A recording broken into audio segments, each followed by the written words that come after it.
오늘은요, 지난번에 향기 했잖아요. 그죠? 네. 또 향기를 드러내는 사람이 진정한 향연의 기도를 드릴 수 있다는 거. 네. 향연으로 드려질 때 그 마리아가 그 향유를 깨트려서 이렇게 부었지 않습니까? 깨트려야만 부어질 수 있고 향기가 퍼져나갈 수 있어요. 네? 안 깨지면 안 되는 겁니다. 깨어지는 것만큼 냄새가 퍼져나가는 거예요. 그러니까 진정한 자기의 죽음이 없는 곳 가운데서 성령님이 역사하지 않습니다. 그러니까 정말 하나님의 온전한 향기를 드러낼 수 있는 사람은 이 죽음의 과정을 거친 사람입니다. 절대로 죽음을 거치지 않으면 자기가 드러나기 때문에 향기가 드러나는 게 아니라 자기 냄새가 드러나게 되는 것이죠. 자기 냄새가 드러나면 별로 안 좋겠죠? 예수 그리스도의 향기가 드러나야 되겠죠? 아멘. 그 향기 문제를 향기보다도 더 위대한 것이 있다. 우리 그리스도인의 삶 가운데 향기로운 크리스찬처럼 놀라운 크리스찬이 없습니다. 사실. 뭐 그리스도인을 만났는데 정말 향기롭다. 그럼 참 그런 사람과 만나고 싶겠죠. 그런 사람들보다도 더 위대한 영역이 또 있습니다. 우리 호세아서 14장 한번 볼까요? 14장 1절에서 9절까지 한번 읽어보시겠어요?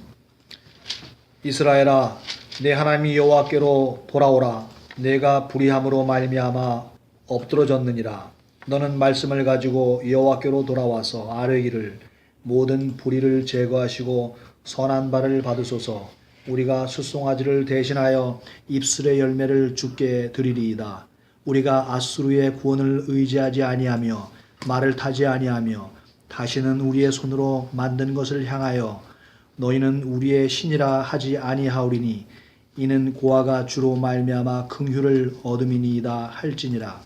내가 그들의 반역을 고치고 기쁘게 그들을 사랑하리니 나의 진노가 그에게서 떠났음이니라. 내가 이스라엘에게 이슬과 같으리니 그가 백합화 같이 피겠고 레바논 백향목 같이 뿌리가 박힐 것이라. 그의 가지는 퍼지며 그의 아름다움은 감람나무와 같고 그의 향기는 레바논 백향목 같으리니 그 그늘 아래에 거주하는 자가 돌아올지라. 그들은 곡식같이 풍성할 것이며 포도나무같이 꽃이 필 것이며 그 향기는 레바논의 포도주같이 되리라. 에브라임의 말이 내가 다시 우상과 무슨 상관이 있으리요 할지라. 내가 그를 돌아보아 대답하기를 나는 푸른 잣나무 같으니 네가 나로 말미암아 열매를 얻으리라 하리라. 누가 지혜가 있어 이런 일을 깨달으며 누가 총명이 있어 이런 일을 알겠느냐. 여호와의 도는 정직하니 의인은 그 길로 다니거니와 그러나 죄인은 그 길에 걸려 넘어지리라. 놀라운 장입니다. 호세아서를 우리 한번 공부 좀 해보죠. 대충. 호세아서는 어떤 책이죠? 하나님의 사랑이 충만한 책이죠. 우리가 아모스서하고 많이 비교를 하죠. 아모스서는 공의의 책이죠. 그죠? 공의의 선지자. 그런 반면에 호세아는 사랑의 선지자죠. 그죠? 호세아한테 하나님이 요구한 게 뭐였어요? 호세아서 1장 2절 한번 볼까요? 여호와께서 비로소 호세아로 말씀하시니라. 여호와께서 호세아에게 이르시되 너는 가서 음란한 아내를 취하여 음란한 자식들을 낳으라. 이 나라가 여호와를 떠나 크게 행음함이니라. 이러면 좋으시겠어요? 참 요구를 해도 참 이런 요구를 해요. 그죠? 안 들은 걸로. 네, 근데 호세아는 순종을 했단 말이에요. 네. 근데 사실 이 호세아한테 고멜이라는 이 음란한 여자와 더불어 결혼하라고 하지만 이것은 하나님이 음란한 여자인 이스라엘을 사랑하는 것을 얘기하는 것입니다. 그죠? 네. 호세아서 2장 2절 한번 보겠어요.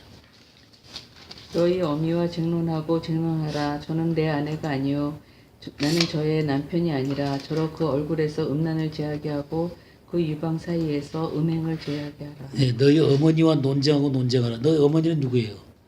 이스라엘이죠. 이스라엘. 이스라엘과 논쟁하고 논쟁하라. 그는 내 아내가 아니요. 하나님이 그렇게 얘기하셨어요. 그는 내 아내가 아니요. 나는 그 남편이 아니라. 그렇다고 남편이고 아내가 아닐 수가 없는 거죠. 그죠? 예? 하도 이게 반어법이죠. 반어법. 예. 그러니까 이 이스라엘은 음란한 아내예요. 음란한 아내. 근데 이 음란한 아내를 데리고 와서 아이들을 낳았죠. 네. 예? 네. 그 이스라엘 또 루하마 로로하마 또 로암미 로암미 로가 아니다 이 말이에요. 노란 말이에요. 그러니까 긍휼을 얻지 못했다. 또 백성이 아니다. 뭐 그런 얘기예요. 긍휼 여기지 않겠다. 나 다시는 니네들 긍휼 여기지 않겠다. 또 뭐 내 백성 아니다. 그런 얘기를 지금 하는 것입니다. 이렇게 자식들을 낳아 가지고 어떻게 했어요, 이 여자가? 또다시 그냥 옛날의 상태로 가버리는 거예요. 근데 옛날의 상태로 간 그 여자를 다시금 또 데리고 오라는 거예요. 하나님은 막 내 아내가 아니다 그래 놓고는 또 호세한테는 또 가서 데리고 오라 그러는 거예요. 자, 3장 1절에서 5절 보겠어요.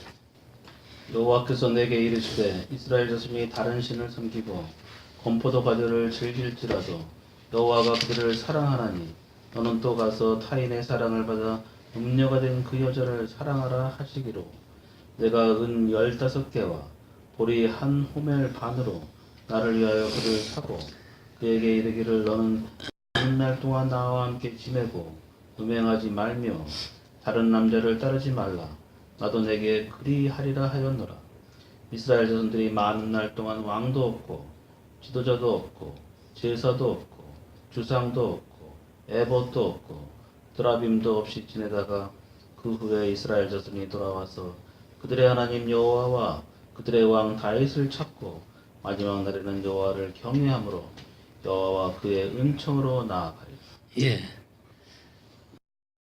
호세한테 어떻게 해요? 은 5개와 보리 한 호멜 반으로 가서 그 여자를 다시 사오는 거예요. 그래갖고 다시 아내로 정결한 아내로 삼아가지고 같이 지내라. 주여. 네. 근데 그 얘기는 어떤 얘기란 얘기예요? 3장 1절에.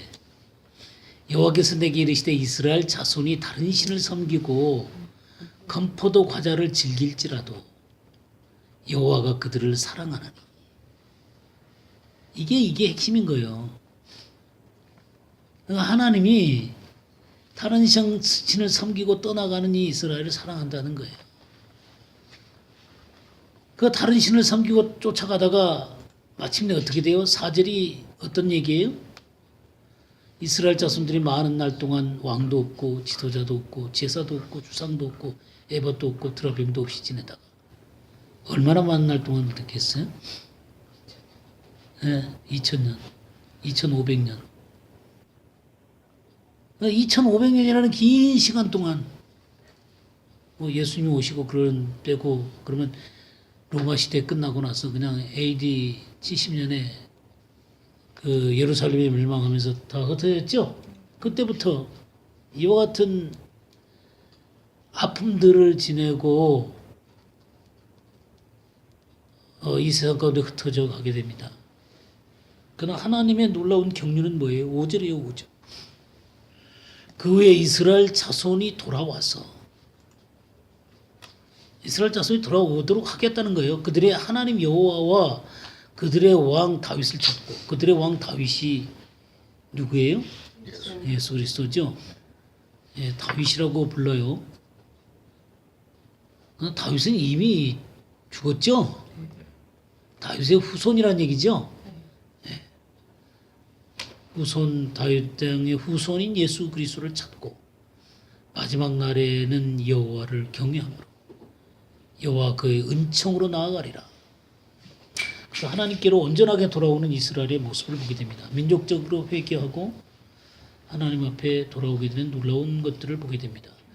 근데 이 호세아서는 이렇게 이스라엘 자손이 돌아와서 여호와 그 왕 다윗을 찾으면서 하나님을 경외하고 은총으로 나아가는 이것이요. 어디로 나아가냐면 단순히 이스라엘 백성의 회복만이 아니라 이방인의 회복도 이 사이에 들어있다, 이 속에 들어있다는 것입니다. 이 호세아서는 그걸 얘기하고 있어요. 그러니까 호세아서는 단순하게 이스라엘의 회복만이 아니라 이 이스라엘의 회복을 통해서 이방인들도 함께 하나님 안에 돌아오게 되는 놀라운 얘기를 이 호세아서에 숨겨 놓았다는 것입니다. 이 호세아서 그걸 봐야 돼요. 근데 단순히 우리가 호세아서만을 보게 되면 그것이 잘 안 보여요. 호세아서에서만 보면 그것이 잘 안 보여요. 근데 이 호세아서를 조명하는 다른 책들을 보면 그 얘기가 이방인들도 포함되는 것이구나 하는 것을 이해하게 되는 거예요. 그러니까 단순히 이 호세아서만 보는 게 아니라 이 호세아서를 해석해 놓은 바울 서신 속에서 그것을 쳐다보게 되면 하나님이 이방인들을 품고 있다라고 하는 사실들을 보게 된다 그 말이에요. 그러니까 성경이라고 하는 것은 단순히 한 책만을 보면 안 돼요. 그러니까 성경 전체와 유기적으로 연관되어져 있기 때문에 다른 책들을 잘 조화롭게 보는 이것이 얼마나 중요한지 몰라요. 많은 사람들이 그냥 성경의 전체적인 그 하나님의 전체적인 경륜의 드라마를 모르기 때문에 그냥 어떤 데 딱 막혀가지고는 하나님이 얘기하고 오려고 하는 것을 제한적으로 이해할 수밖에 없어요. 특별히 이스라엘에 대한 부분은 그렇습니다.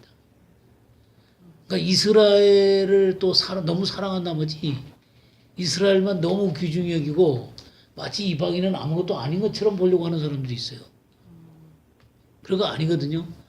하나님이 이스라엘 택하신 중요한 이유는 모든 사람을 사랑해서 모든 사람을 구원하기를 원하시는 하나님의 마음이라는 사실을 잊어서는 안 되는 거예요. 그래서 이 이스라엘이 중요한 만큼 이방인들도 중요하다. 자, 우리 하나님의 마음을 좀 보죠. 호세아서 1장 10절에서 11절 보겠어요.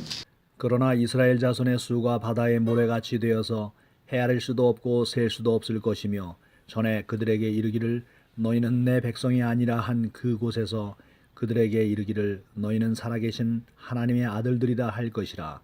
이에 유다 자손과 이스라엘 자손이 함께 모여 한 우두머리를 세우고 그 땅에서부터 올라오리니 이스라엘의 날이 클 것이미로다. 예.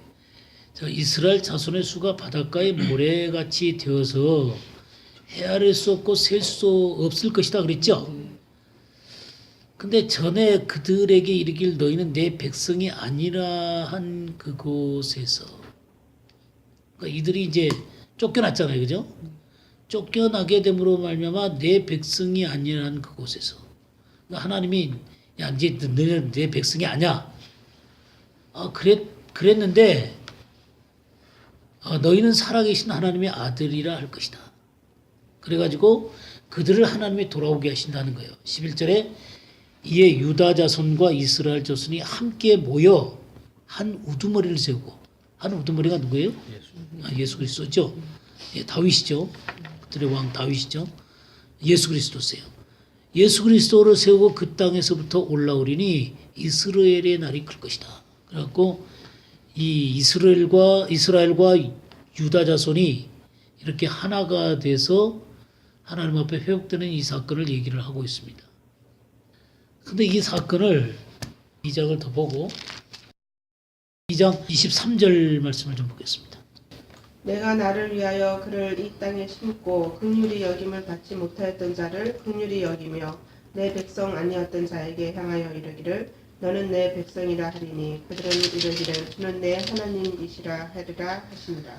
네, 내가 나를 위하여 그를 이 땅에 심고 긍휼히 여김을 받지 못하던 자, 그게 누구예요? 이스라엘 백성들이죠. 내가 긍휼히 여기지 않겠다 그랬잖아요. 또 내 백성이 아니다 그랬잖아요. 근데 그들을 긍휼히 여기고 내 백성이 아니었던 자에게 향하여 이르기를 너는 내 백성이라 하리니 그들은 이르기를 주는 내 하나님이라 하리라. 그래갖고 이 백성이 온전히 하나님 앞에 돌아와서 하나님을 영광스럽게 하고 있는 모습을 보게 된다 이거예요. 근데 바울은 요 귀절을 인용을 하면서 뭐라고 얘기하냐면 이방인에게 이것을 적용시키고 있다 그 말이에요. 이 호세아에서는 이스라엘 사람들이다 이 말이에요. 왜냐하면 이스라엘 백성들한테 여기 1장에 6절 보세요. 고멜이 또 임신하여 딸을 낳음에 여호와께서 호세아에게 이르기를 그의 이름을 루아마라 하라. 내가 다시는 이스라엘 족속을 긍휼히 여기어서 용서하지 않을 것이다. 그러니까 이스라엘 백성들을 긍휼히 여기지 않겠다는 거예요. 그러니까 여기 지금 2장에 긍휼히 여김을 받지 못하던 자가 누구냐면 이스라엘의 이스라엘. 이해하겠죠? 네. 그 다음에 9절 보겠어요. 9절 보면 여호와께서 이르시되 그의 이름을 로암이라 하라. 너희는 내 백성이 아니요 나는 너희 하나님이 되지 아니할 것입니다. 누구한테 이거 한 거예요? 이스라엘한테 한 거예요. 그러니까 이스라엘 백성을 내 백성이 아니라고 얘기를 했단 말이에요. 그러니까 여기 2장 23절에 뭐라고 했어요? 내 백성이 아니라 하던 자에게 향하여 이르기를 너는 내 백성이라 하리라. 그러니까 이스라엘을 백성으로 받아들이겠다는 얘기예요. 그러니까 여기 이 기절만 딱 보게 되면 아 이스라엘이 하나님 앞에 긍휼히 여김을 받지도 못하고 백성으로 취급을 되지 못했지만 하나님께서 이들을 다시금 긍휼히 여기시고 하나님의 백성으로 삼으신 얘기구나. 그리고 이스라엘 백성이 민족적으로 회개되는 것이구나 하고 이해가 되어진단 말이에요. 그 이해를 잘 하시는 거예요. 이해를 잘 하시는 건데 근데 바울은 이것을 이방인에게까지 끌고 가고 있다 그 말. 이 말은 호세아에서 이 말 자체는 이스라엘에 대한 얘기예요. 그러니까 호세아에서만 읽게 되면 이스라엘로 보이게 된다 그 말이에요. 근데 바울은 이 말을 어디까지 끌고 가냐면 이방인에게까지 끌고 간다 그 말이에요. 무슨 말인지 이해하시겠죠? 예, 그러니까 우리는 성경에 이 이중적인 의미들이 들어있는 것들을 잘 보셔야 돼요. 어떤 귀절을 보면 그냥 문맥 그대로만 보면은 이스라엘만 얘기하는 것 같은데 그 이면 가운데 주님은 다시 이방인들을 향한 하나님의 놀라운 사랑을 그 귀절 속에 넣어두고 계신다는 거예요. 이렇게 하나의 뜻 가운데, 하나의 문장 가운데 또 하나의 그 귀절 가운데 하나님은 하나, 둘, 때때로 세 개까지도 거기에 하나님의 의미를 거기다 둔단 말이에요. 그럼 성경을 해석할 때 딱 하나만 해석하면 어떻게 되겠어요? 그러면 하나님의 놀라운 경륜들을 다 이해할 수가 있겠어요? 그냥 제한적으로 이해할 수밖에 없단 말이에요. 그럼 두 개까지는 이해하면 그래도 좀 넓게 보겠죠? 그러나 세 개를 다 이해해야만 하나님의 정체적인 경륜을 이해하게 된단 말이에요. 성경을 볼 때 그렇게 볼 수 있어야 된다 그 말이에요.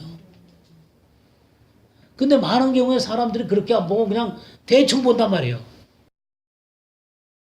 네, 대충 보다 보면은 하나님의 진정한 마음들을 이해하기가 어렵다 그 말이에요.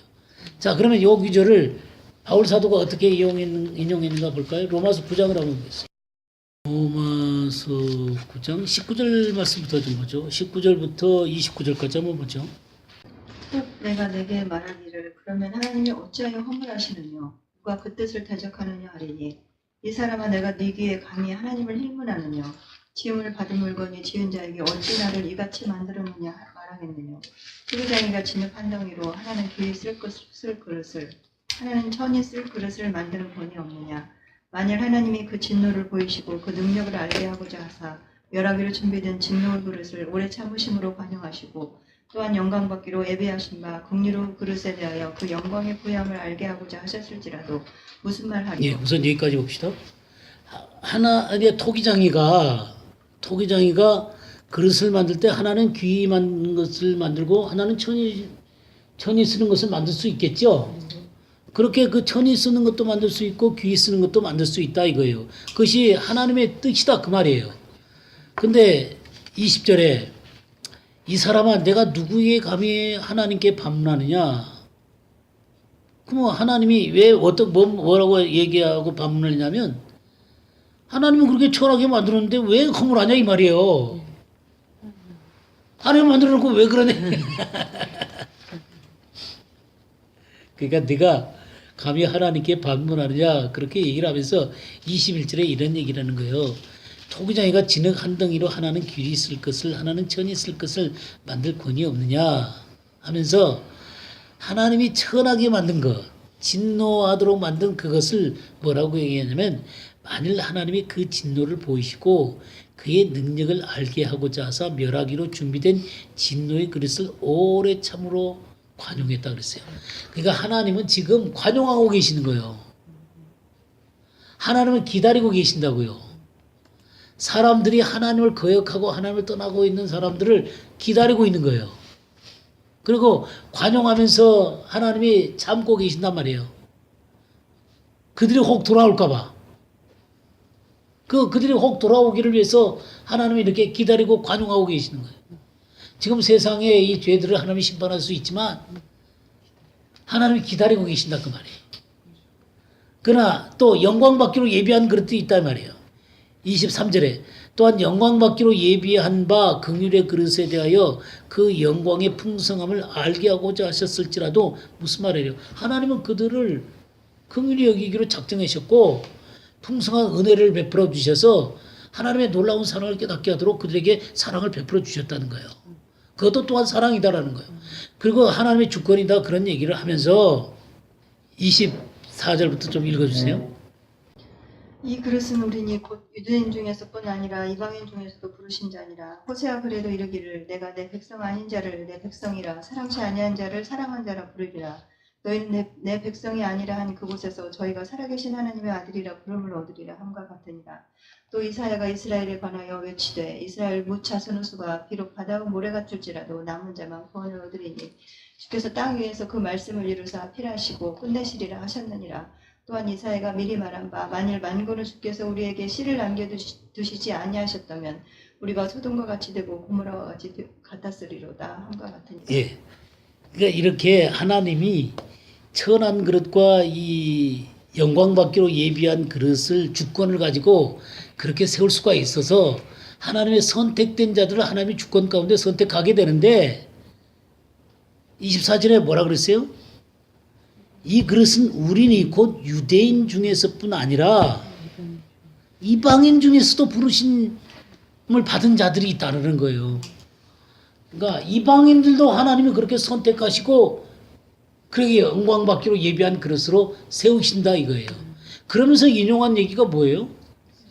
호세아서예요. 우리가 읽었던 호세아서예요. 호세아에 그래서 이르기를 내가 내 백성 아닌 자를 내 백성이라 사랑하지 아니한 자를 사랑하는 자라 부르리라. 이게 아까 이스라엘 백성들한테 한 얘기죠? 이걸 갖다 지금 누구한테 하고 있다는 거예요? 이방인들한테 쓰고 있다 이 말이에요. 그래서 이 호세아서에 나타난 이것은 바울 사도가 이렇게 조명해 줌으로 말미암아 하나님의 사랑이라고 하는 게 이스라엘에만 머문 게 아니라 이방인에까지도 하나님은 놀랍게 그런 영역을 확대해서 보고 계시구나 하는 것들을 보게 된다 그 말이에요. 너희는 내 백성이 아니란 그곳에서 그들이 살아계신 하나님의 아들이라 일컬음을 받으라. 이방인 중에서 또한 그렇게 하나님 앞에 부르심을 받은 자들이 있다는 것이죠. 그러니까 참 우리가 호세아서만 읽다 보면은 이건 이스라엘에 대한 얘기구나 그렇게만 얘기할 수 있다 그 말이에요. 그러나 하나님은 이 호세아를 통해서 이 하나님을 거역하고 떠나간 긍휼을 잃어버린 백성들, 또 내 백성이 아니라고 하면서 이 세상 가운데 흘러간 이 이스라엘을 통해서 하나님은 이방인들까지도 이렇게 하나님 존전 앞으로 이끌어오고 계신다는 거예요. 우리가 여기에서요 조금 더 공부를 해봅시다. 호세아서를 다시 보게 되면 호세아서 7장 한번 보세요. 7장 8절 한번 보세요. 에브라임이 여러 민족 가운데 혼합되니 그는 곧 뒤집지 않은 전병이로다. 예, 에브라임이 여러 민족 가운데 혼합돼 버렸다 그렇게 쓰고 있어요. 혼합될 것이다 그런 얘기죠. 8장도 보겠습니다. 8장 8절을 보겠습니다. 이스라엘은 이미 삼키었은즉 이제 열국 가운데 있는 것이 기뻐하지 아니하는 그릇 같도다. 어디에 있다고요? 예, 열국 가운데 있는 것이 즐겨 쓰지 않는 그릇 같도다. 열국 가운데로 그냥 흩어져 버렸어요. 흩어져 버렸어요. 9장도 볼까요? 9장 17절 보겠어요. 그들이 듣지 아니하므로 내 하나님이 그들을 버리시리니 그들이 여러 나라 가운데 떠도는 자가 되리라. 어디에 떠도는 자가 된다고요?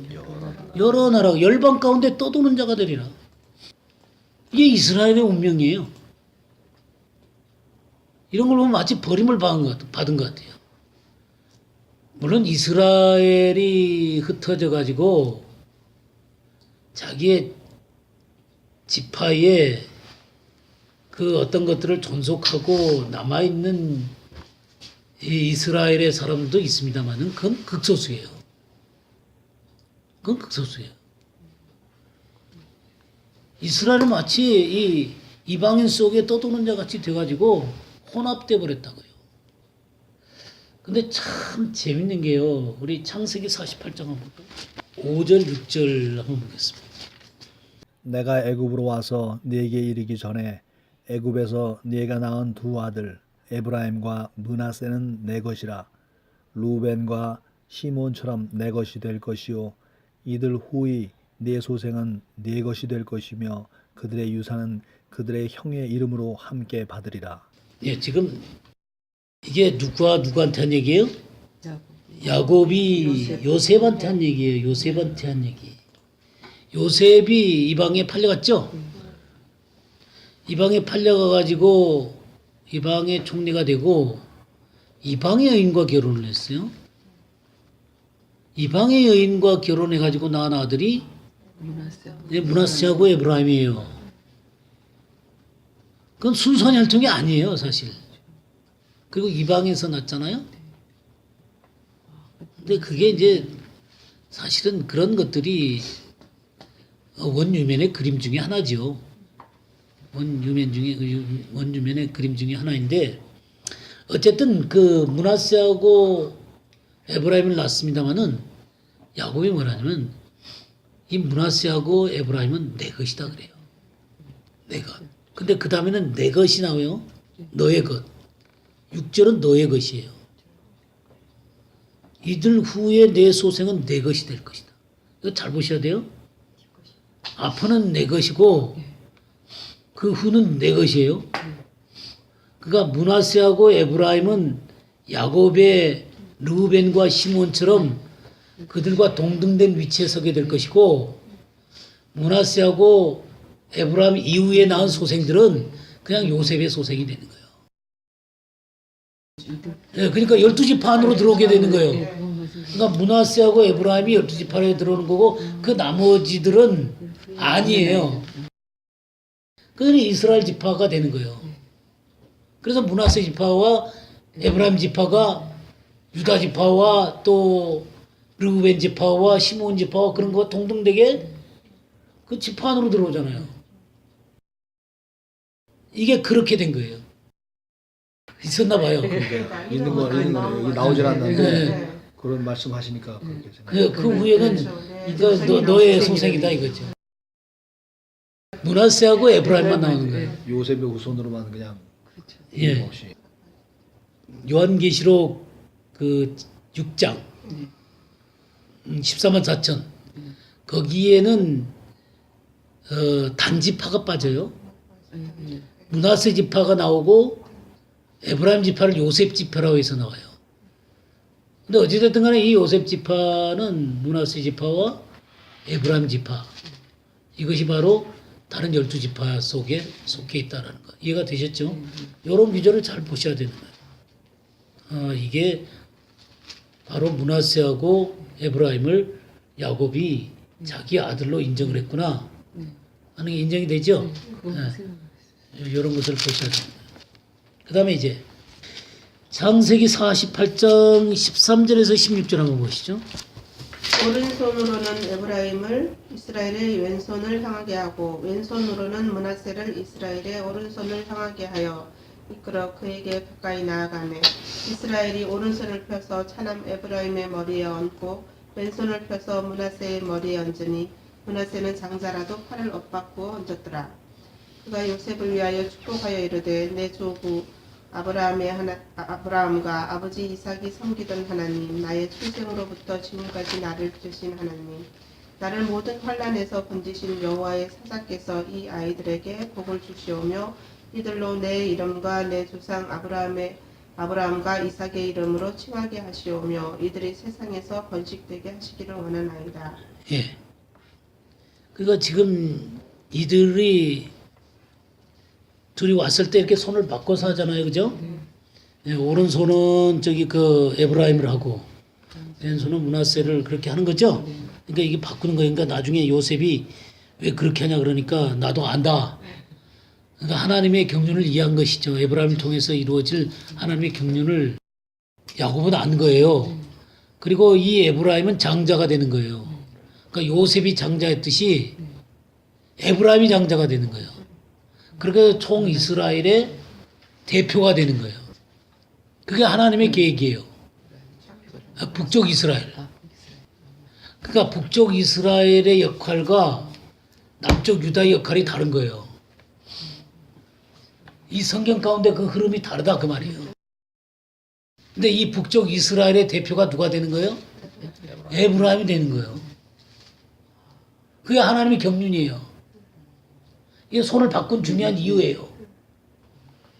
너무 재밌죠? 그러니까 성경을 보면 이 이상한 행동들이 이런 게 근데 이상한 이 행동을 왜 하냐고요. 그렇죠. 이 에브라임을 북쪽 이스라엘의 대표로 장자로 세우기 위해서 하나님이 이와 같은 일을 하는 거예요. 야곱과 에서처럼. 그러니까 이런 하나님의 경륜을 잘 이해를 해야 돼요. 그래야 하나님이 지금 이 역사 가운데서 이 이스라엘 통해서 무슨 일을 하시려고 이런 일을 하시는가 하는 것들을 알게 되는 거예요. 그러니까 이런 거 의미 없는 게 아니에요. 이스라엘의 역사 가운데 오는 역사 가운데 이 에브라임을 장자로 세워서 하나님의 놀라운 경륜을 이루려고 그러는 거예요. 경륜을 알고 싶으세요? 여기 보면은 그래서 16절 뭐라 그랬어요? 나를 모든 환난에서 건지신 여호와의 사자께서 여기 여호와의 사자는 누구예요? 잠시 나타나신 예수 그리스도를 얘기하는 거예요. 제2위신 성자를 얘기하는 거예요. 저번에도 그런 거 있었죠? 그 이스라엘 백성들이 그 사자의 말을 들어야 된다라고 그 출애굽한 이스라엘 백성들한테 그 사자가 그렇게 얘기했다 그랬죠? 그건 누구예요? 예수 그리스도예요. 똑같은 얘기예요. 그러니까 성경에 이런 거 보면 예수님이 가끔 나타나세요. 가끔 나타나세요. 참 이런 거 보면 성경이 너무 재밌죠. 성경이 재밌어요.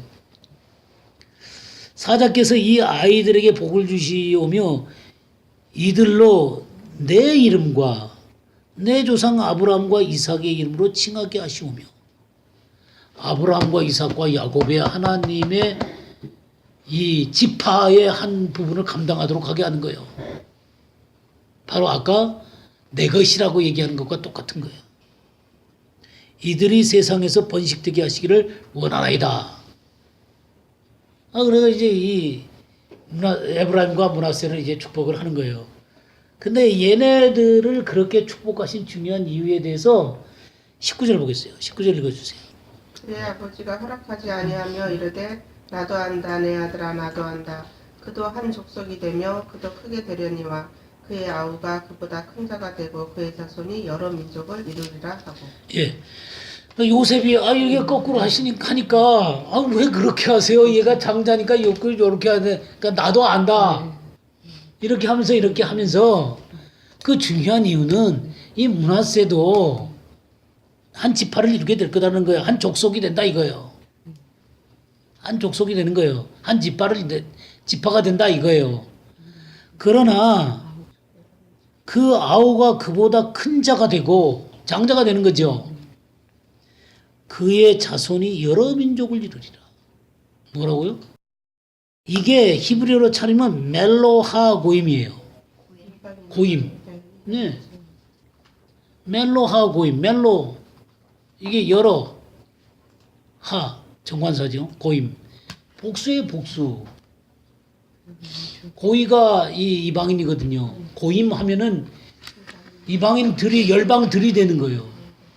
그렇죠. 그래서 이제 이것이 이 속에 들어있는 거예요. 왜 그렇죠? 이거 한 집하니까. 에브라임은 장자다 그러잖아요. 우리 예레미야 31장을 보게 되면 31장 9절 한번 보세요. 울며 울 것이며 그들이 나의 인도함을 입고 간구할 때 내가 그들로 넘어지지 아니하고 하숫가루의 바른 길로 행하게 하리라. 나는 이스라엘의 아비요 에브라임은 나의 장자니라. 예, 보세요. 에브라임은 나의 장자니라. 요셉이 원래 장자였죠. 그 장자권이 누구에게로 오는 거예요? 에브라임한테 오는 거예요, 에브라임한테. 근데 이 에브라임이 뭐를 이룬다고요? 여러 민족을 이룬단 말이에요. 네. 여러 이방인 민족이 된다는 거예요. 이게 지금 그 얘기예요. 너무 신기하죠? 우리는 그냥 죄를 범해갖고, 이제 이 아시리한테 지금 끌려가는구나. 그럼 멸망당했구나. 근데 하나님은 이 계획을 갖고 이 이스라엘을 대하고 계시는 거예요. 지금 제가 제 얘기하는 거예요? 이게 보면 알잖아요, 지금. 므낫세는 니는 한 종족이 될 거다라는 거예요. 근데 이 에브라임은 여러 민족, 멜로하 고임이 된단 말이에요. 그러니까 이거를 이 이스라엘의 운명에 대해서 잘 이해를 못하고 그러면 이런 기절들이 전혀 해석이 안 되는 거예요. 이거 뭐 하려고 이렇게 해놓겠어요? 전혀 해석이 안 되는 거죠. 이런 건 왜 이렇게 하겠어요? 왜 이 손을 엇바꿔서 이렇게 축복을 하겠어요? 그냥 단순히 축복하기 위해서? 거기에는 하나님의 놀라운 계획이 있기 때문에 그렇다 그 말이에요. 이 하나님의 놀라운 경륜을 이런 귀절 가운데서 이해를 못하면 우리는 하나님의 광대한 역사를 놓칠 수가 있다 그 말이에요. 열왕기하 17장 6절. 호세아 제9년에 아수르 왕이 사마리아를 점령하고 이스라엘 사람을 사로잡아 아수르로 끌어다가 고산 강가에 있는 할라와 하볼과 메대 사람의 여러 고을에 두었더라. 네, 지금 북쪽 이스라엘이 멸망을 당하는 거예요. 호세아 왕 제9년에 아수르 왕에 의해서 이 사마리아가 점령이 되는 것이죠. 그래갖고 다 끌려가는 거예요. 고산 강가에 있는 할라, 하볼, 메대 사람의 여러 고을 그런 데로 이렇게 흩어져 가는 거예요. 23절, 24절도 한번 봐주시겠어요? 여호와께서 그 종 모든 선지자로 하신 말씀대로 심지어 이스라엘을 그 앞에서 제하신지라. 이스라엘이 고향에서 아수르에 사로잡혀가서 오늘까지 미쳤더라. 아수르 왕이 바벨론과 구다와 아와와 하맛과 스발와임에서 사람을 옮겨다가 이스라엘 자손을 대신하여 사마리아 여러 성읍에 두매 저희가 사마리아를 차지하여 그 여러 성읍에 거하니라. 예. 이스라엘 백성들은 지금 아수르로 사로잡혀갖고 여러 성읍에 흩어지게 되죠. 네. 반면에 이 사마리아는 어떻게 해요? 이방 사람들을 와다가 거기다가 이렇게 거주하게 하는 거예요. 걔네들이 지금까지 있는 거죠. 사마리아에 지금까지 있는 거예요. 산발라시니 뭐니 걔네들이 다 그런 족속들이에요. 아수르 족속은 아니지만 어쨌든 간에 그런 이방 사람들이 거기에 들어와서 이렇게 있는 거예요. 완전히 혼혈을 만들어 버려. 네, 혼혈 정책이죠. 근데 이 혼혈 정책이 뭐냐면 하나님의 놀라운 계획이었다 그 말이에요. 그러니까 이스라엘 사람들이 뭔 이방 가운데 이렇게 섞여 들어가도록 하게 했다 그 말이죠. 그 속에 있으신 그렇잖아요. 이제 아까 저기 그 여러 민족이 되리라 그랬잖아요. 거기는 하나님의 놀라운 경륜이 거기에 숨어 있다고. 그러니까 이 역사가 그냥 흘러가는 게 아니다 그 말이에요. 그냥 죄를 범했기 때문에 심판받아갖고 그냥 이방이 흩어져 버렸다. 그리고 존재까지도 희미해졌다. 그리고 겨우 명목을 존재해가지고 나중에 이스라엘로 돌아오기다. 그것도 한 부분일 거라고 생각해요. 그들의 그 명맥을 유지한 사람들이 그들의 그 어떤 자신들의 그 지파의 그 명맥을 유지하고 이스라엘로 돌아오게 하는 그런 일도 있을 거라고 저는 생각해요. 그러니까 그것만은 아니다 그 말이에요. 더 큰 계획이 있다 그 말이에요. 그러니까 하나님은 우리가 지금 계속해서 봐왔지만 성경 전체 가운데 하나님이 이스라엘만 사랑하는 게 아니에요. 이방인들을 똑같이 사랑하시는 거예요. 심지어는 아브라함을 부르는 때부터 그래요. 내 본토 친척 아비집을 떠나 내가 내게 지시할 터로 내가 너로 큰 민족을 이루게 하겠고 너로 복의 근원이 되게 할 것이다. 그 다음에 또 뭐라 그래요? 네, 그러면서 모든 열방이 너로 인하여 복을 받을 것이다. 이게 하나님의 놀라운 계획이에요. 그러니까 지금 이 이스라엘이라는 나라를 생각을 하면서 참 이거를 제가 주장을 하면서 참 생각이 많았어요. 이거 도대체 어떻게 해야 되냐 이 얘기를.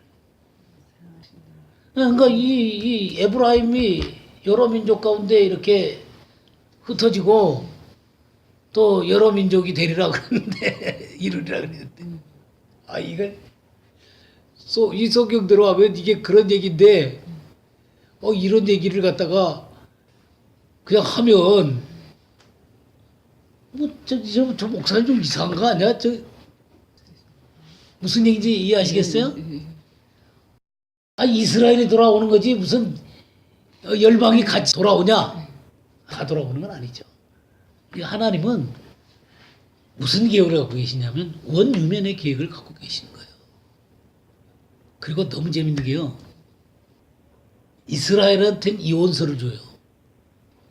근데 유다한테는 안 줘요. 그거 아세요? 이스라엘한테는 이혼서를 줘요. 근데 유다한테는 이혼서를 안 줘요.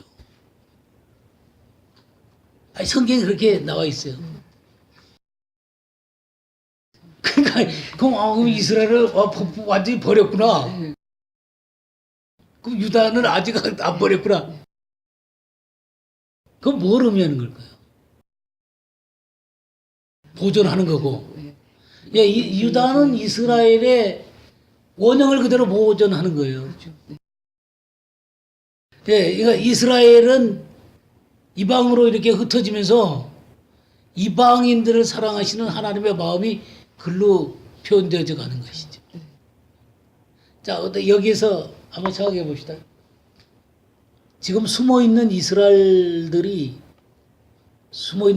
지파들이 이스라엘로 돌아온다는 얘기 하죠. 그죠? 얼마나 돼요? 다 찾아낼 수 있을까요? 그 지파들마다 12,000씩 전부 다 12지파가 되는데 그러니까 참 이런 것들이 굉장히 어렵다 그 말이에요.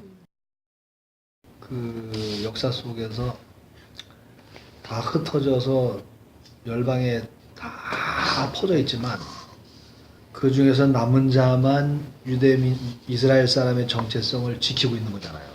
나머지는 다 흩어져서 사라져서 다 없어져 버렸고 그 지키려고 그러는 사람만 이스라엘의 전통과 관습을 유지하면서 그 존재하는 거 아니에요. 그러니까 그런 사람이 존재한다고 저는 생각해요. 그죠?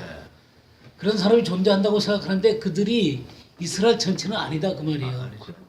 그러면 이스라엘에 그래가지고 진짜 이방인으로 흩어져 갔다 그 말이에요. 그러면 하나는 무슨 계획을 갖고 그들을 흩어버렸냐 이거예요. 그럼 이만큼만 피가 조금이라도 그 들어있는 그 사람들 찾아내기 위해서 그렇게 하는 거예요? 이방인을 구하. 그러니까 참 제가 이것에 대한 가르침은 제가 이때까지 안 가르쳤어요. 이게 곤란하기 때문에 그러는 거예요. 그래서 제가 이 얘기를 안 한 거예요. 왜냐하면 이스라엘을 사랑하는 사람들이 이스라엘 사람들이 돌아오지 무슨 이방인들 해가지고 이방인까지 하나님이 사랑하죠. 사랑하고 한 세 사람까지는 다 보죠. 한 세 사람까지 보지만 이스라엘 회복 문제를 어떻게 봐야 될 것이냐 이거죠. 근데 참 근데 이스라엘 안에서도 보면 바벨론에서 돌아올 때 느디님 사람인가? 그렇죠. 장자편 사람. 예, 그 사람은 그렇죠. 원래부터 이스라엘 사람 아니잖아요. 아니죠. 근데 그렇죠. 예. 완전히 그 성전에서 그 사랑하는 성성하고 마음으로 예. 그 바벨론에서 그 예루살렘으로 돌아가는 거 보면 우리 또 배웠지만 또 겐족족, 개인종족. 겐족족 그들도 지방인들이죠. 근데 일반적으로 생각할 때 잘 그런 걸 잘 모르는 사람은 그냥 이스라엘 사람으로 생각하죠. 유대 사람으로 그냥 그러죠.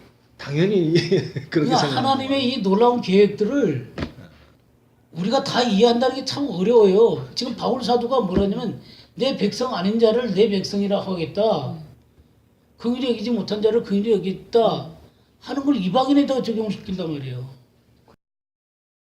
이 로마서 9장 같은 얘기는 이거는 굉장히 넓은 얘기예요. 지금 논리적인 얘기를 제가 말씀드리는 거예요.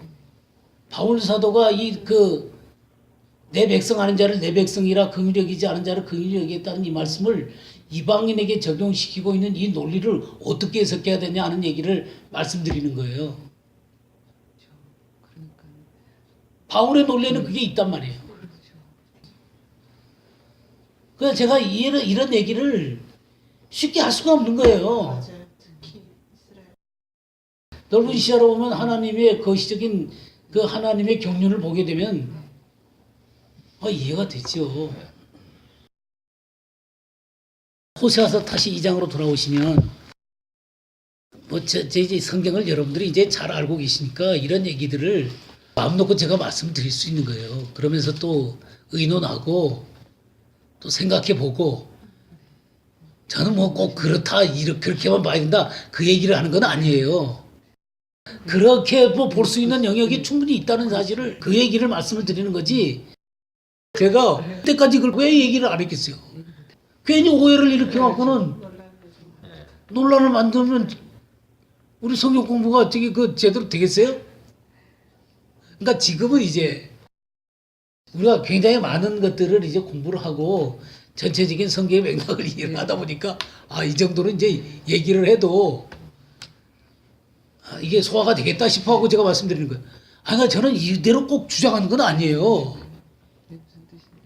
이해하시겠죠? 그러나 이런 개연성은 충분하다는 거예요. 바울의 얘기라든가 에브라임의 그 여러 민족 된다는 얘기라든가 그다음에 이 호세아서 여기 바울의 얘기까지 섞어서 2장 14절 말씀부터 22절까지 한번 보시겠어요? 그러므로 내가 저를 계유하여 거친 들로 데리고 가서 말로 위로하고 거기서 비로소 저희 포도원을 저에게 주고 아골 골짜기로 소망의 문을 삼아주리니 저가 거기서 응대하기를 어렸을 때와 애굽 땅에서 올라오던 날과 같이 하리라. 여호와께서 이르시되 그날에 내가 나를 내 남편이라 일컫고 다시는 내 바알이라 일컫지 아니하리라. 내가 바알들의 이름을 저희 입에서 제하여 다시는 그 이름을 기억하여 일컬음이 없게 하리라. 그날에는 내가 저희를 위하여 들짐승과 공중의 새와 땅의 곤충으로 더불어 언약을 세우며 또 이 땅에서 활과 칼을 꺾어 전쟁을 없이 하고 저희로 평안히 눕게 하리라. 내가 네게 장가들어 영원히 살되 의와 공변됨과 은총과 긍휼히 여김으로 네게 장가들며 진실함으로 내게 장가들리니 내가 여호와를 알리라. 여호와께서 가라사대 그날에 내가 응하리라. 나는 하늘에 응하고 하늘은 땅에 응하고 땅은 곡식과 포도주와 기름에 응하고 또 이것들은 이스라엘에 응하리라. 그러면서 23절에 내가 나를 위하여 그를 이 땅에 심고 긍휼히 여김을 받지 못하던 자를 긍휼히 여기며 내 백성이 아니었던 자에게 향하여 이르기를 나는 내 백성이라 하리니 그들은 이르기를 주는 내 하나님이시라 하리라. 만약 23절을 이방인까지 섞은다면 지금 내가 네게 장가들겠다고 하는 이 여인은 한 세 사람이란 말이에요. 영광스러운 교회라고요.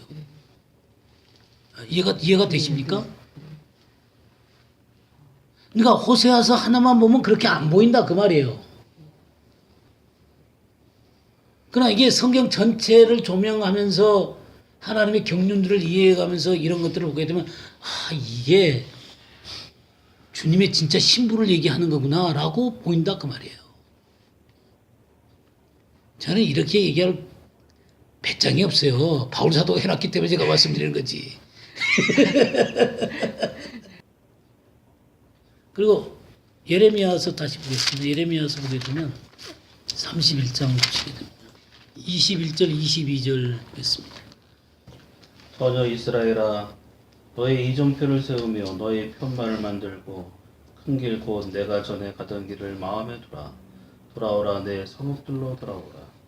반역한 딸아 내가 어느 때까지 방황하겠느냐. 여호와가 새 일을 세상에 창조하였나니 곧 여자가 남자를 둘러싸리라. 네. 여기 지금 이스라엘의 회복 얘기를 하는 거예요. 처녀 이스라엘아 너희 이정표를 세우며 너희 편말을 만들어 큰 길 곧 내가 전에 가던 길을 마음에 두라. 갖고 내 성읍으로 돌아오잖아요.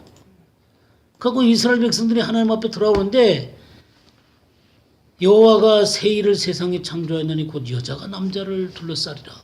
근데 이게 뭔 얘기냐면요. 한 여자가 한 남자를 둘러싸리라 그러는 한 여자가 한 남자를 둘러싸요? 한 여자가 어떻게 한 남자를 둘러싸요? 이게 세일이에요, 세일. 이게 무슨 말이에요? 한 세 사람인 주님의 신부가 이 예수 그리스도를 둘러싸는 거예요. 이게 세일이에요. 그렇죠, 예수 그리스도죠. 그러면 이런 기절들을 어떻게 해석해요? 이런 것들이 성경에 나온단 말이에요. 그러니까 전혀 이해할 수 없는 얘기들을 해놓으셨어요. 한 여자가 한 남자를 둘러싸리라. 어떻게 한 여자가 한 남자를 둘러싸요? 그건 원유맨이 아니면 안 된다 그래요. 주님의 신부가 아니면 안 된단 말이에요. 창조하셨기 때문에 원흉이 그렇죠. 이 세일이죠. 세일. 그게 세일이에요. 자, 그래서 바울 사도의 이 최종적인 그림은 뭐냐면요. 로마서 11장 한번 보겠어요. 25절 말씀부터 32절까지 보겠어요. 형제들아 너희가 스스로 지혜 있다 하면서 이 신비를 너희가 모르기를 내가 원하지 아니하노니 이 신비는 이방인의 충만한 수가 들어오기까지 이스라엘의 더러는 우둔하게 된 것이라. 그리하여 온 이스라엘이 구원을 받으리라. 기록된 바 구원자가 시온에서 오사 야곱에게서 경건하지 않은 것을 돌이키시겠고 내가 그들의 죄를 없이 할 때에 그들에게 이루어질 내 언약이 이것이라 함과 같으니라. 예, 이건 이해가 되죠? 지금 그 이방인의 충만한 수가 들어올까지 이스라엘이 더러는 우둔하게 됐다 그랬잖아요. 네. 그래갖고 온 이스라엘이 구원을 받게 될 것이다라는 거죠. 구원자가 시온에 오사, 예수 그리스도가 시온에 오시는 거죠. 야곱에게 근건하지 않은 것을 돌이키시겠고 내가 그들의 죄를 없이 할 때 그들에게 이루어질 내 언약. 그래서 이스라엘과의 언약이 마침내 이루어지는 거예요. 완전하게 이루어지게 되는 것이죠. 그래서 28절부터 더 읽어주세요. 32절까지. 복음으로 하면 그들이 너희로 말미암아 원수된 자요 택하심으로 하면 조상들로 말미암아 사랑을 입은 자라. 하나님의 은사와 부르심에는 후회하심이 없느니라. 너희가 전에는 하나님께 순종하지 아니하더니 이스라엘이 순종하지 아니하므로 이제 긍휼을 입었는지라. 이와 같이 이 사람들이 순종하지 아니하니 이는 너희에게 베푸시는 긍휼로 이제 그들도 긍휼을 얻게 하려 하심이라. 하나님이 모든 사람을 순종하지 아니하는 가운데 가두어 두심은 모든 사람에게 긍휼을 베풀려 하심이로다.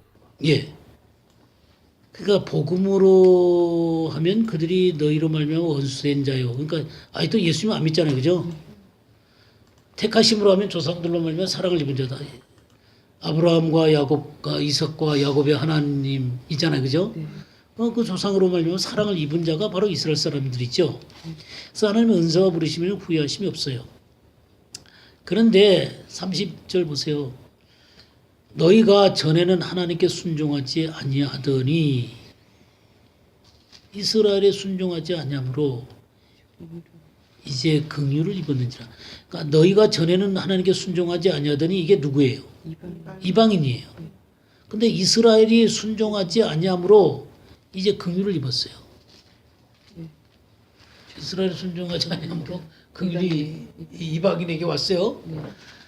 이와 같이 이 사람들이 순종하지 아니하니 이는 너희에게 베푸시는 긍휼로 이제 그들로 긍휼롭게. 그러면 이 사람이 누구예요? 이와 같이 이 사람이 이스라엘 사람들이죠. 이스라엘 사람들이 순종하지 아니하니 이는 너희에게 베푸시는 긍휼로. 그러니까 이방인에게 베푸시는 긍휼로 이제 그들도 긍휼이에요. 이렇게 하시는 거죠. 그러면서 32절에 뭐야 그랬어요? 하나님의 모든 사람을 순종하지 아니하는 가운데 가두어 두시면 모든 사람에게 긍휼을 베풀려 하십니다. 이게 하나님의 마음이에요. 이게 하나님의 진짜 마음이에요. 하나님 모든 사람을 순종하지 않은 가운데 두시면 모든 사람을 긍휼히 여겨서 구원하고 싶으신 하나님의 마음이에요. 이게 하나님의 마음이에요. 그러니까 우리가 이스라엘에 대한 경륜을 잘 따라가야 되는데 경륜을 잘 따라가다가 이것이 국수적이 되면 안 된다 그 말이에요. 이 생각이 온 세상 사람들로 넓혀져 가야 된다 그 말이에요. 그게 하나님의 마음이다 이 말이에요. 이걸 보지 못하면 이스라엘을 진짜 사랑하는 그것이 하나님의 마음이 아니라 그냥 이스라엘이라는 편협한 마음이 돼버린다 그 말이에요. 이스라엘을 진짜 이스라엘로 아셔야 돼요. 아셔야 되는데 그 아시는 그것이 편협하게 갖지 마라 그 말이에요. 하나님이 넓은 경륜을 같이 보면서 하시라 그 말이에요. 이해하시겠죠? 아니 이스라엘을 안다는 건 굉장히 중요한 거예요. 그리고 이 이스라엘에 대한 하나님의 경륜을 이해한다는 건 너무너무 중요한 거예요. 근데 이 경륜의 경륜이 이 로마서 9장부터 11장까지가 이스라엘에 대한 놀라운 경륜이잖아요. 근데 이 경륜의 마지막이 뭐예요? 모든 사람에 대한 하나님의 사랑을 표현하는 것으로 끝난다 그 말이에요. 예, 거기까지 가셔야 된다 그 말이에요. 그래서 우리가 에스겔 37장을 좀 보겠습니다. 이 에스겔서 37장은 에스겔 골짜기에 그 이스라엘 백성들이 살아날 것에 대한 얘기잖아요. 그죠? 그 얘기를 하면서 15절 말씀부터 23절까지. 여호와의 말씀이 또 내게 임하여 이르시되 인자야 너는 막대기 하나를 가져다가 그 위에 유다와 그 짝 이스라엘 자손이라 쓰고 또 다른 막대기 하나를 가지고 그 위에 에브라임의 막대기 곧 요셉과 그 짝 이스라엘 온 족속이라 쓰고 그 막대기들을 서로 합하여 하나가 되게 하라. 내 손에서 둘이 하나가 되리라. 내 민족이 내게 말하여 이르기를 이것이 무슨 뜻인지 우리에게 말하지 아니하겠느냐 하거든. 너는 곧 이르기를 주 여호와께서 이같이 말씀하시기를 내가 에브라임의 손에 있는 바 요셉과 그 짝 이스라엘 지파들의 막대기를 가져다가 유다의 막대기에 붙여서 한 막대기가 되게 한즉 내 손에서 하나가 되리라 하셨다 하고 너는 그 글 쓴 막대기들을 무리의 눈 앞에서 손에 잡고 그들에게 이르기를 주 여호와께서 이같이 말씀하시기를 내가 이스라엘 자손을 잡혀간 여러 나라에서 인도하며 그 사방에서 모아서 그 고국 땅으로 돌아가게 하고 그 땅 이스라엘 모든 산에서 그들이 한 나라를 이루어서 한 임금이 모두 다스리게 하리니 그들이 다시는 두 민족이 되지 아니하며 두 나라로 나누이지 아니할지라. 그들이 그 우상들과 가증한 물건과 그 모든 죄악으로 더 이상 자신들을 더럽히지 아니하리라. 내가 그들을 그 범죄한 모든 처소에서 구원하여 정결하게 한즉 그들은 내 백성이 되고 나는 그들의 하나님이 되리라. 예. 지금 이건 잘 아시죠, 그죠? 에브라임의 막대기하고 유다의 막대기를 주님의 손에서 하나가 되는 거잖아요, 그죠? 예. 그래서 한 임금이 다스리죠. 그리고 그들의 고국 땅에 들어가게 되는 것입니다. 다시는 두 민족이 되지 않냐고 두 나라로 나누지 않습니다. 이게 이스라엘에 대한 하나님의 약속이에요. 그러면 지금 이 약속에서 우리가 그 북쪽 이스라엘과 남쪽 유다가 진짜 하나가 돼가지고 이스라엘 땅에서 온전한 회복을 이루게 될 것이다 라는 얘기잖아요. 그 얘기가 맞아요. 맞는데 그 무슨 얘기냐면 에브라임이라고 하는 이것에 하나님이 두신 그 여러 민족이 되게 하신다라고 하는 이 에브라임을 조금 더 확대하게 되게 되면 하나님은 이방인들을 사랑하는 그것을 이 가운데 포함을 시킬 수 있다라는 얘기죠. 근데 여기서요, 조심해야 될 겁니다. 하나님은 이스라엘과 언약을 맺었어요. 이방인과 언약을 맺은 게 아닙니다. 아브라함과 이삭과 야곱에게 언약을 맺었어요. 그리고 이스라엘 백성들과 언약을 맺었어요. 그리고 하나님은 이 이스라엘과 맺은 언약을 온전히 이루시는 거예요. 거기에 이방인이 동참하는 거예요. 그러니까 하나님은 이 이스라엘과 맺은 언약을 완성시키는 분이세요. 완성시키는데 이방인과 언약을 맺은 게 아니에요. 이방인은 동참하는 거예요. 그러니까 이 북쪽 에브라임의 영역을 넓혀서 이방인까지 확대를 한다 하더라도 그거는 이방인과 언약을 이룬 게 아니라 이스라엘과 언약을 이룬 거예요. 거기에 이방인이 동참하게. 하나님의 이 경륜을 이런 영역까지 여러분들이 잘 보셔야 됩니다. 보시고 그다음에 다시금 이제 로마서 15장을 한번 보시죠. 1절에서 13절까지 한번 보겠어요. 우리 강한 자가 마땅히 연약한 자의 약점을 담당하고 자기를 기쁘게 하지 아니할 것이라. 우리 각 사람이 이웃을 기쁘게 하되 선을 이루고 덕을 세우도록 할지니라. 그리스도께서 자기를 기쁘게 하지 아니하셨나니 기록된 바 주를 비방하는 자들의 비방이 내게 미쳤나이다 함과 같으니라. 무엇이든지 전에 기록한 바는 우리 교훈을 위하여 기록된 것이니 우리로 하여금 인내로 또는 성경의 안위로 소망을 가지게 하느니라. 이제 인내와 안위와 하나님이 너희로 그리스도 예수를 본받아 서로 뜻이 같게 하여 주사 한 마음과 한 입으로 하나님 곧 우리 주 예수 그리스도가 아버지께 영광을 돌리게 하려 하노라. 이러므로 그리스도께서 우리를 받아 하나님께 영광을 돌리신 것 같이 너희도 서로 받으라. 내가 말하노니 그리스도께서 하나님의 진실하심을 위하여 할례의 수종자가 되셨으니 이는 조상들에게 주신 약속들을 경고케 하시고 이방인으로 긍휼하심을 인하여 하나님께 영광을 돌리게 하려 하심이라 기록된 바. 이러므로 내가 열방 중에서 주께 감사하고 주의 이름을 찬송하리로다 함과 같으니라.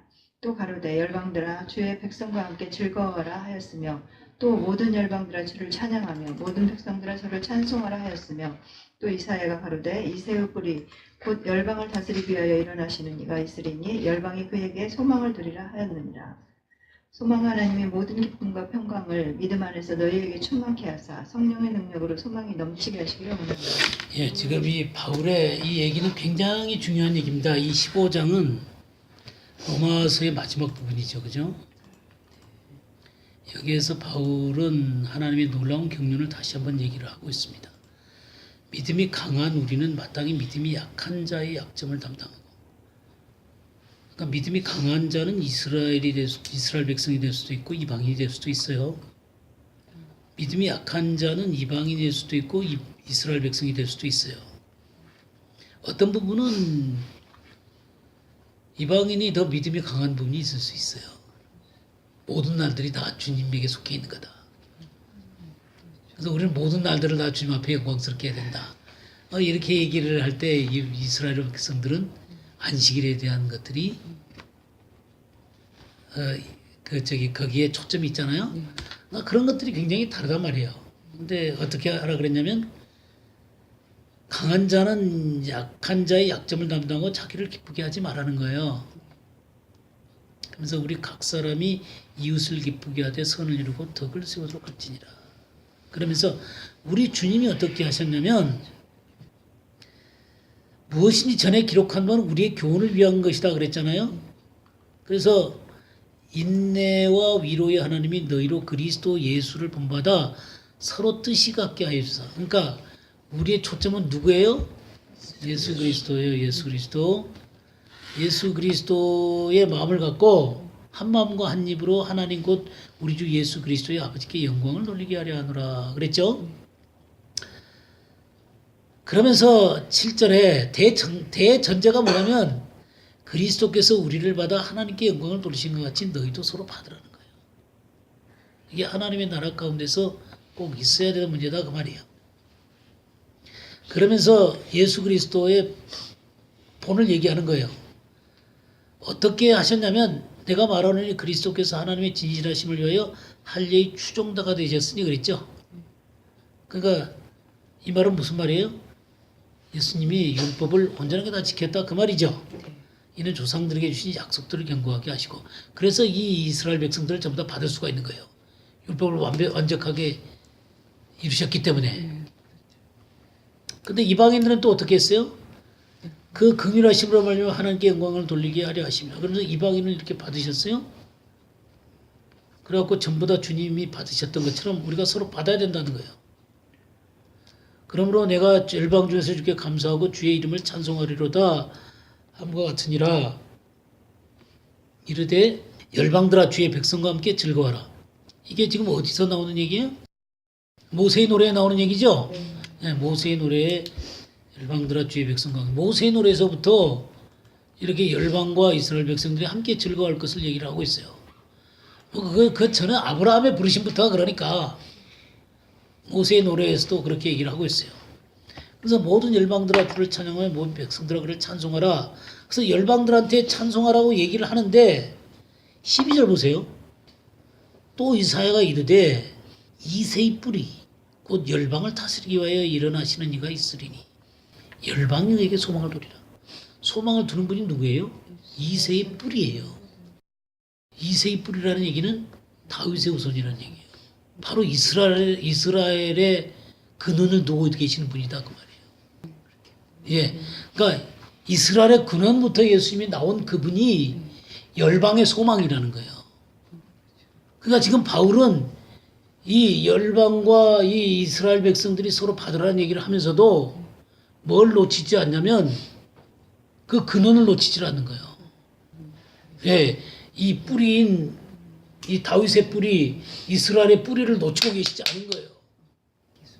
예, 거기에 소망이 있다는 거예요.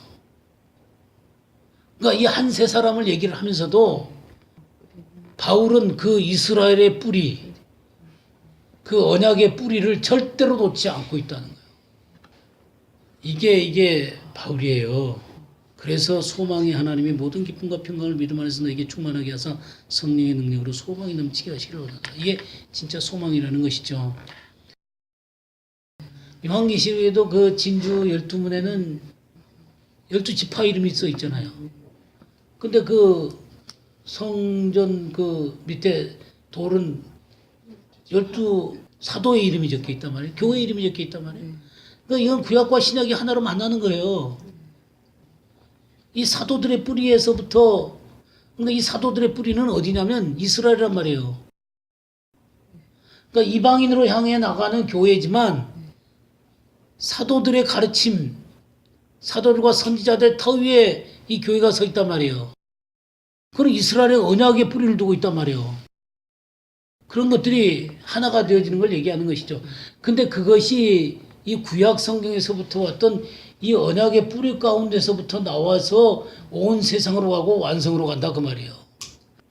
그러니까 이 큰 그림을 보셔야 된다 그 말이에요. 이 큰 그림을 보는 것 속에서 모든 것들이 해석되어져야 된다 그 말이에요. 잘못하면 이 큰 그림은 놓쳐버리고 분명히 우리가 이스라엘 사랑하죠. 그리고 이스라엘 중요하죠. 근데 이스라엘만 돋버리면 하나님이 보시려고 하는 하나님 나라의 완성이라든가 정말 한 세 사람의 그림이라든가 완전한 그리스도의 어린 양의 신부의 모습을 우리가 놓쳐버릴 수가 있다니까. 이 문제는 굉장히 그 델리케이트한 문제예요. 제가 왜 이 얘기를 지금까지 안 했겠어요. 상당히 델리케이트하기 때문에 괜히 저기 그 혼란을 줄 필요가 없잖아요, 그죠? 그리고 여러분들이 지금 가지고 있는 생각을 고치란 얘기를 하는 게 아니에요. 고치란 얘기를 하는 게 아니고 이 넓은 부분들을 하나님의 그 넓은 부분들을 이해하면서 그걸 가지고 있으라는 거예요. 무슨 말인지 아시겠죠? 예. 저는 여러분들의 혼돈을 주려고 그러는 건 아니에요. 혼돈을 주려는 게 아니라 그런 개연성이 충분하다는 거예요. 예. 제가 그걸 여러분들하고 안 나누면 어떡하겠어요? 어디 가서 나누겠어요, 제가? 그걸 감춰놔요? 그러니까 제 말 무슨 의미인지 이해하시죠? 우리는 성경이 그냥 기록된 책이 아니라는 것을 믿습니다. 그리고 하나님의 역사가 그냥 딱 단절되고 이스라엘은 딱 단절돼 버리고 그런 거 아니에요. 제가 느끼기에는 그래요. 그냥 아시리아한테 잡혀가고 역사 가운데 그냥 사라졌다가 갑자기 짠하고 나타나는 그런 건 아닐 거라는 생각이 드는 거예요. 하나님의 놀라운 경륜이 에브라임을 장자로 세우는 그때부터 힘이 거기에 깔려 있었다는 것이죠. 그러니까 여러분들이 그냥 곤란하시면요, 두 트랙을 다 이해하고 있으세요. 무슨 말인지 이해하시겠어요? 네? 무슨 말인지 이해하시죠? 두 트랙을 다 이해하고 계세요.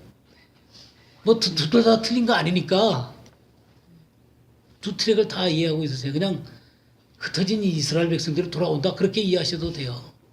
하등 이상한 거 아니에요. 그러나 흩어진 이스라엘 백성들이 이방인을 대표하는 거다. 그래서 이방인과 이스라엘이 하나가 되기를 원하시는 하나님의 마음을 나타내는 거다. 그렇게 이해하셔도 틀린 거 아니에요.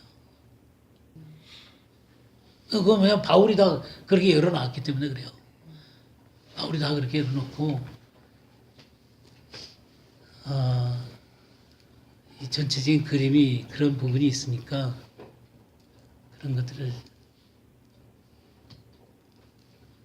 이해하시기를 바랍니다. 뭐 오늘은 여기까지 하죠.